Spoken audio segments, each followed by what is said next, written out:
Ang haba ng pila sa bukuhan. Ayan. Oh. Sobrang haba. Tapos yung regular price na 25 to 30 per buko ngayon nasa 65 na. Doble. Pero tayo ay pipila. Tayo pipili. Wala tayong choice dahil gusto natin ng buko sana. So let's go. Yung matigas, yung po medyo malambot po. Kasi Ah. ang order namin po yung pang salad.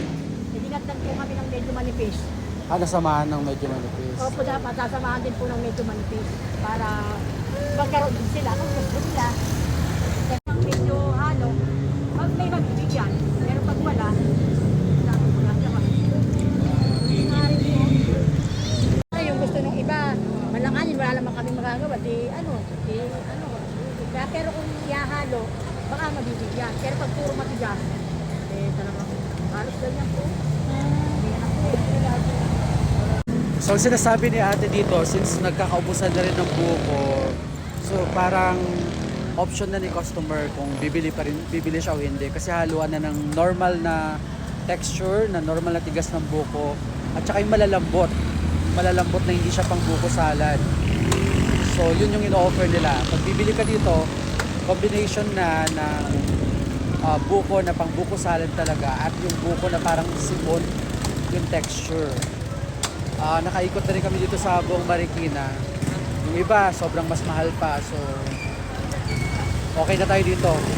Let's go. Fish niya. Ayan yung manipis. Opo, yan. Di ba walang laman? Di ba, walang laman. Sipon. Kapag lagi di ba na... Oh. Uhog. Uhog ng... Yan. Kain na muna kayo ng buko. So, simula 5 a.m. daw, hindi pa sila kumakain. Sa gusto rin naman namin. Bakit hindi? Pero baka... Uupahan din. Oo nga. Ayun sa amin yung 8. Sana maraming sabaw din. Gusto nyo inumin? Uminom muna kayo. Marami kasing may UTI sa... Kailangan ng buko, sabaw. O yan na, may sabaw. So observation ko dito, maganda yung ano nila kasi merong taga biyak ng buko, tapos merong tawag dito? Taga kudkod, ayun mga taga kudkod.